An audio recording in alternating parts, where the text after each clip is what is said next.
So I'm Tom Cannon with Dixie Jarko, and today we're going to be talking to Kerri Lukasavitz. Yeah. Welcome. Thank you for having me. So, tell us about your book and how you got started in writing. I've always been a writer. I've always been a really avid reader, voracious reader actually. But even as a child, I wanted to write, except I had an older brother who wanted to be a detective. And so when I got my first diary from my godmother at age 10, even with a zipper and a lock on it, he still managed to get into it. So I just did homework, and I didn't really write anything per se until I was later on in school.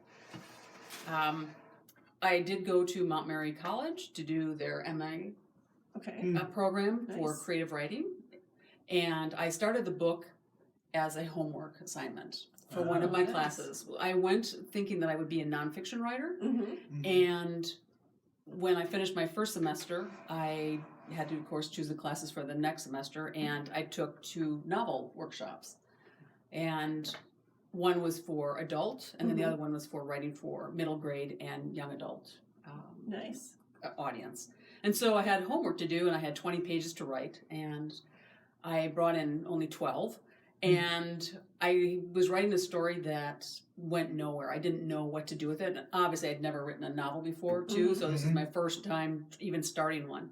And it just didn't go anywhere. And after I had it critiqued and talked with my teacher and my classmates, my teacher said, why don't you really write the story that needs to be written? And so I had another idea for a story, and I actually then managed to get, the first 20 pages down very quickly, and ever since then, working on it throughout school, I was able to finish the novel. But it was a little rough getting started. Every book is, I think. Well, it was my first time, so yes. And so, Mystery Horse at Oak Lane Stable. Yes. And that's a young adult novel? It's a middle grade. Middle grade? Yep, definitely middle grade. And so what's the story that needs to be told then? The story needs to be told. I was trying, the first story that I had worked on was about a girl who outgrew her first pony. Okay. Except I had a story about a horse that had been rescued, or was to be rescued. And I didn't want to do it because I actually used to be an equestrian. I worked around horses for 25 years, and I actually worked on hunter-jumper stables. So a lot of the book is about my experience being around horses. You can tell it's very realistic. Yeah, that I know when it was critiqued I almost thought in school. it was nonfiction when I was reading. When you read it? Yeah. No, it's all fictional, but it's based on my experiences around horses and the terminology and everything that's used on it. And I tried to explain all that because not everyone obviously has been around horses and knows all the lingo. So it was a story about a horse that was going to be rescued, and I really hemmed and hawed, sort of went back and forth. I'm like, well, maybe nobody wants to read this. They'll want to read about the girl who outgrew her first pony and so forth. But as soon as I sat down and started writing the story, it just came along it just came out easily. You know how it is when you write something that when you force it, it stops. And then when you just allow the story to come through, then it moves along. But it's the story about a girl who finally gets the opportunity to have a horse, even though it's, it's hard for them financially, or was originally. Her father gets an unexpected promotion at work, and so they now can afford to get a horse, except she expects it to go a certain way, and of course it doesn't. And so you don't know. So do they rescue horses? I mean, I hear about dogs. Oh, absolutely. There are many horse rescues. Oh, absolutely. And even whether it's just rescuing, wild horses, or it's rescuing like horses off the track, they only can run for so long, and so then the horses are then adopted, and they put them down if they don't adopt them. Oh, wow! But they will try to rehab them so that they can be in dressage or hunter jumpers, or do whatever they can to keep them, being used and loved and so forth. So tell me about the publishing process. How did you go about getting an actual book once you had the story done? Did you have it professionally edited? Did you have it proofread? I mean, what did you do? I had all that done as well. When I finished it, actually, it wasn't done the very first time I sent it to a literary agent. I had, I think, at least 5 or 6 chapters done, and I went to a conference, and I talked with my teacher, who was part of the program at Mount Mary, and she said, just go ahead and just pitch it. So I did, and not really expecting They'll anything. give you that deadline to. Oh. Well, this was the thing, and so I met with her. She was a literary agent from Chicago, and she said, "Oh my gosh," she goes, "we love horse books." She said, "Girls love." And I went, "Oh, okay." And then she said, "Send me the first 5 chapters." I said, "Great, sure, no problem." I got that done. So I had that's done. And so I sent it to her, and I thought, well, if she wants to see more of it, I had better sit down and write it. So then I finished the book within 10 days, actually, after that. Because I figured if she wanted it right away, I'd have to make sure. And so once it had been completed, even though she passed on it, I still had It's people. still exciting. It was very exciting for me. I had like rubbery knees, when you walked out. I'm like, oh my God, she's interested.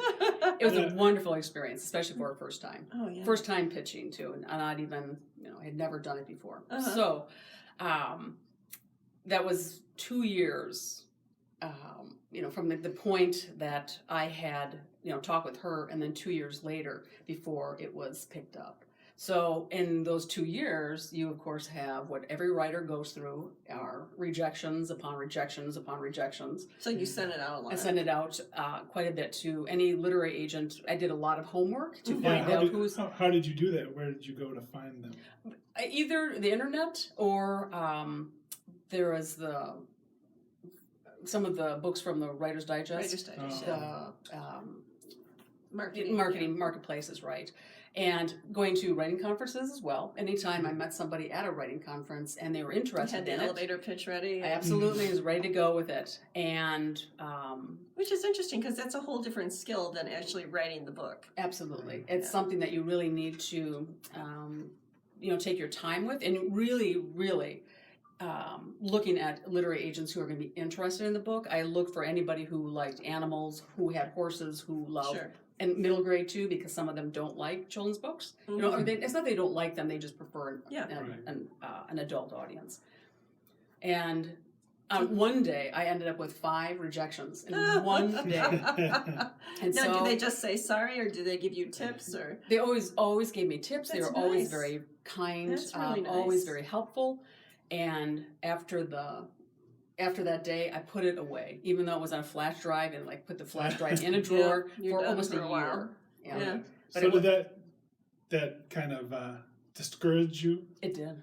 Yeah. It made me feel bad for the story, and I thought it's a good story, and I thought, well, I just have to let it just sit here because it became too hard to get the rejection. So I just put it away, and then I actually came to the writing conference here, and the Lakefly Writing Conference, and met with Orange Hat Publishing, which was, they had actually done a presentation. This was last year, not this past year. Yeah, it was that presentation. Yeah, and I really enjoyed everyone there who gave it, the presentation, and I thought, just on a whim, I'll just send it, just for the heck of it. I'll just send it in. It wasn't right away, though. I mean, it was probably 2 weeks afterwards. I'm like, I'm just going to try it. And then it wasn't even... Lauren, their editorial assistant, was like, I think she didn't even have it 8 hours, and she goes, "We love the story. We want to publish this." Nice. And then I'm like, "Oh my gosh, I have a book!" And then, of course, all the rest of the work happened. Yeah, there's a lot more work. More editing and all the book cover, and everything else. So they provided all the support stuff, the book cover, and all that. Right. Because they're an indie publisher, I had the opportunity to help with the book. Nice cover and the editing and all that good stuff. Nice. So what's next? You've got that one. Have you got something else coming up? Or this is actually the first book of 3. This will be a trilogy. Oh, nice. So I have the titles for the next 2, and I've started the second book. I have a lot more ideas for the 3rd book, but I can't do the 3rd book until, of course, I write the 2nd book, because I have to take her to that point. But each book, the main character is 12. Cassie is 12 in this book. She'll be 13 in the next book, and then 14 in the next. And that actually takes her through the riding levels. No, Because right now she's in the children's division, but then by the third book she'll be a junior rider, nice. and then the stakes get higher as we go through them. So do you have a writing schedule where every morning you do this much, or do you have some kind of schedule, or?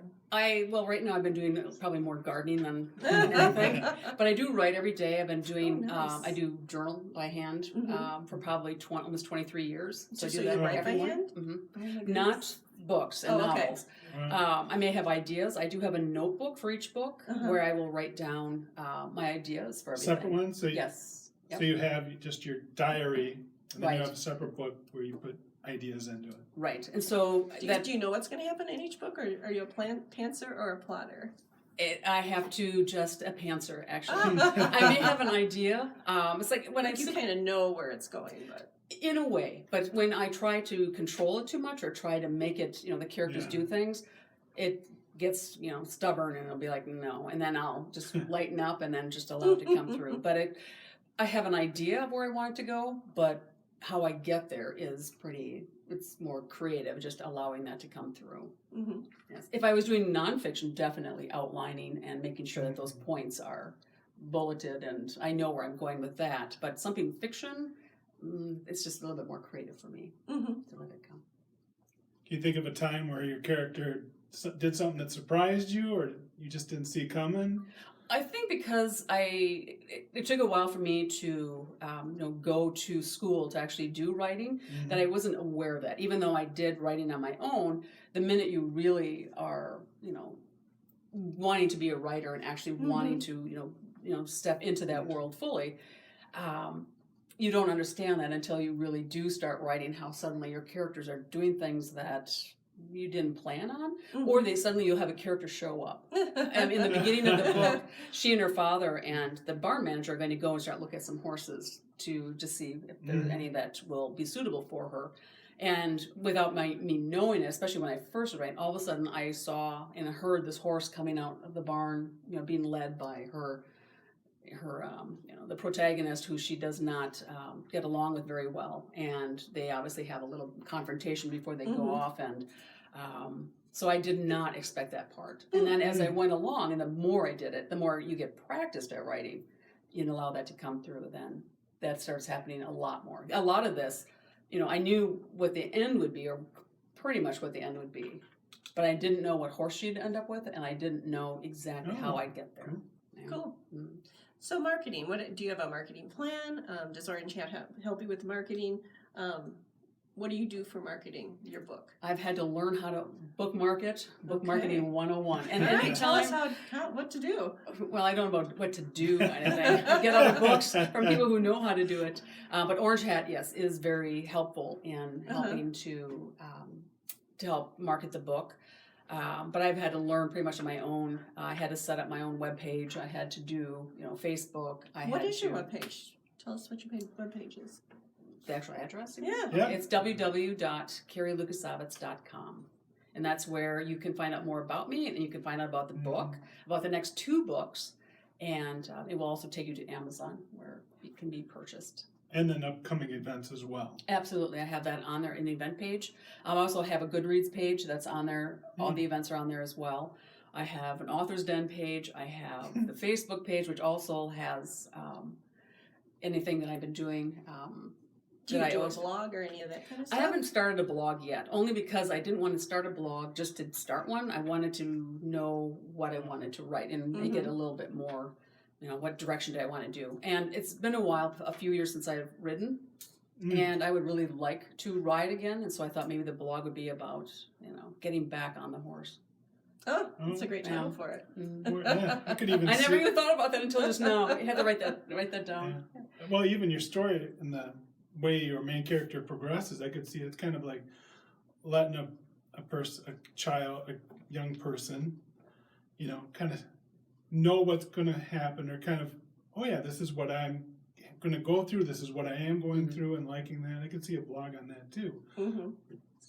Oh, the progress, how you go from, because she works around the stable, and, she obviously doesn't have a horse yet, so she takes riding lessons when she can afford them, and so you sort of go from the riding lessons to your own horse, then to showing, because her show world or her world is going to get much bigger now because, as she changes the next two books, she'll be in a bigger show world, which is very interesting, very different from what she's ever experienced. Have you gone to any of the schools and given presentations or looked at your target audience at all and done some of that kind of stuff? Absolutely. My very first one was Swallow School in Heartland. Nice. And I had so much fun with the kids, and the teachers were great. I did a presentation first to the 6th graders, then I did the 5th graders, and then I came back after lunch and did a small writing exercise with the 5th graders, and Nice. it was just so much fun. And then we came back in the evening to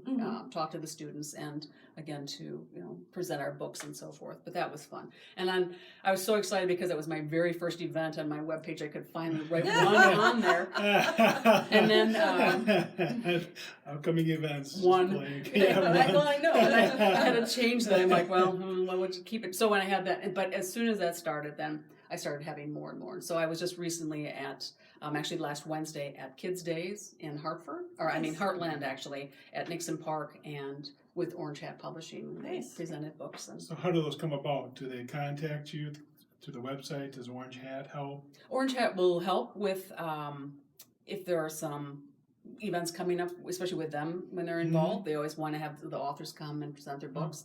I have people that I've known for a long time who've been waiting for the first book to come out. So I have some, different stores, different bookstores that I will be going to. Some other author events that are coming up. So It's kind of like a exciting. part-time job almost. It's Yeah. very much like a part-time job, and more a full-time though if you include the writing part of it, Yep. which I would love to do. I mean, I would love to write full-time. So What do you do when you're not writing? besides gardening and for the summer anyway, I've actually been an interior designer for 20 years, Oh, nice. and so I do that as my professional for now, and then I still really want to. And I will as soon as the summer's over and I don't have quite as much yard work and stuff to do, that to get back into a writing schedule. Because I have people who, students like, where are those next books? Next book, yep. So, which is fun. And so, what are the advantages have you found in going through Orange Hat as opposed to, a traditional publisher or someone else? Well, I knew I wasn't going to self-publish it because I didn't know enough about it. I think if you are in it for a while, you know somebody who has self-published, I think it would make it easier. But I knew I didn't want to do that, and I was asked by one of my professors to try to do it traditionally first to make sure that you have those experiences and then to learn from those as well. And it's not that I wouldn't have done it professional or through a traditional publisher. It just happened the way it did. And then Orange Hat was, great to work with. It just happens sometimes when you're not really paying attention, I guess. And, but they've been great with help with it, and were really fun to work with, and it was a very good experience. That's huge. I think probably more traditional publishers, there's a little more maybe coldness, they're probably just They're all about busier, the sales. and sales, and it's more hands off. Right. And you do most of your own marketing Right. without any assistance. Well, either way. I was going to say either way. But I've learned. So the next books will be, not easier, but at least I have things already in place, and I know what to do. Being the trilogy, this will of course be on one page, but I have an idea for a novel that'll be more young adult, or maybe for an older audience about women artists. It'll be a historical fiction. Oh. And so something a little bit different than this, but definitely I'll know what to do with the next 2 books for the trilogy. So what kind of advice would you give to somebody? A lot of our audience are beginning writers or people who have a book and they want to get published. What kind of advice would you give them? First of all, don't give up. I know that it gets really you're really not so much depressed, but you're disappointed. And, when you get those, thanks anyway, thank you for, we really liked it. It just doesn't fit in with us right now. In a different direction. But just to really, first of all, do your homework to make sure that when you do approach an agent, if you're going to go through a literary agent, that you have done the So by homework, you mean you look at their website? Absolutely. Look at their website, see what books they've published. If I had approached anybody who really likes science fiction, I mean, obviously you're going to get a rejection. So you just have to, take your time with that. But definitely don't give up. You really it's just the way it is, and you just have to just keep trying. Yeah, I don't know. When you said you got rejected five times in one day, I was like, you should have been impressed that you were putting it out there that much. Because it's hard to... I only did it 5 at a time. And so when one would come back, I would then send out another. But I kept track of it. You have to keep track, you don't want to keep sending it to the same person. But, and did you get a response every time? Most of the time. I would say probably 95% of the time. Some of them did not, but then it was the term, the no response is the new, the new trend. It is. Trend. So you want to hear it's cruel. Yeah. But at least, but you still have to keep track of it, and you think it's whatever, and you just go on. You just keep trying. So did you do like the synopsis and the? I had to do the synopsis in school, but I wasn't finished then. It depends on... Because it's such a different skill, too, from writing a book. That will now condense it down to, 3 pages or 5 pages, or sometimes they just want a 3 paragraph. paragraphs. Yeah. Right. And I'm learning more about that, too, because it is so different. And, when it comes to marketing the book, you want it to be clear and concise, but you still want it to generate people's interest in it. So wanting to rewrite a couple of things so that it is a little bit shorter and more concise and more attractive. So again, that's a skill too. It just takes practice though too. How did you feel when you had that book in your hand? When I sat there, I came in the UPS when the galley company or the galley copy came, and I just looked at the box for a while. No, just because it was such a big moment. I think for anybody who writes a book, and that galley that galley copy is there. And I finally opened it, and I teared up a little bit because the first thing I looked at was the dedication to my mom. Yeah. And, it was just really amazing how, because she always wanted to write, or she did write and illustrate 3 children's books, but they weren't published. And so she sort of gave up on it. And so I dedicated the book to her so that, she was a part of this as well. Oh, nice. But then I was like, oh my God, it's my book. It's the galley copy, yay! It is exciting, and then it doesn't ever get old because every time if I have to order them, if I'm going to be somewhere where I'm going to be selling them, that box of books comes, and you're like, this is my book. This is very cool.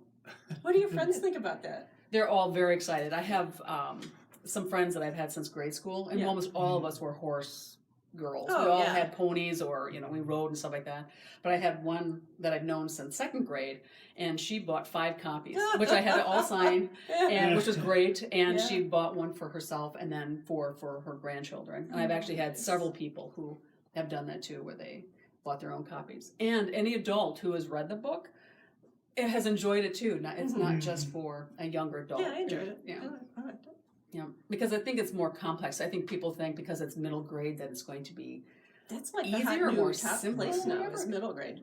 James Patterson is writing middle. Right. I mean, a lot of people are. Yeah, and it takes a different skill set too. It has to be. You can't think for them, and you can't be like the parent when you are having your character. You have to let them be children and figure things out for themselves. I admire you. Yeah, which is going to be interesting for the next 2 books because as she gets older, she's going to be confronted with other more adult scenarios in a way, but it still has to remain middle grade because of the readers who have this now. So it won't be, but like in how she'll deal with certain situations. Yeah, absolutely. Yeah. So you live in Hartford. Is that where you grew up? I actually did grow up. It's Hartford, but it's really out by Holy Hill, which is out near the big church. And that's like a horse area where people have horses. Right. It used to be very rural. I mean, it still is rural, but it used to be a lot of dairy farms. Oh. And that now has changed because a lot of the farmers have sold off their farms. And my husband and I actually just moved back to the house that I grew up in Mhm. Oh, wow. last April, and it's been a lot of work, but Yeah. it's nice to be And it's back. an old farmhouse kind It's of about an thing? 1884 Oh my gosh. house Hmm. on about 10 acres. Do you have horses there, or is that in the plan, or? Well, not at the moment, but I would love to, again, to start riding again. Be Is there great a to- lot of expense with horses, like farriers? Oh, yes. and- Yes, there is.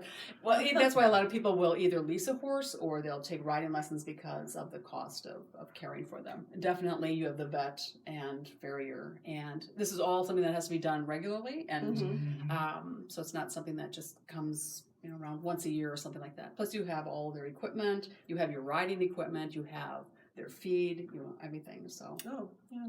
And if So you it don't can have a stable, you gotta find a place board to it, right? board it. Right. Yeah. And then like the horse carriers and stuff. I see people The trailers. around Yeah, us have yeah. the carriers and Yeah, those can be expensive too. And sometimes if you know somebody, you can have them, they're Mhm. willing to actually Mhm. help, transport the horse to a show or somewhere else. So interesting.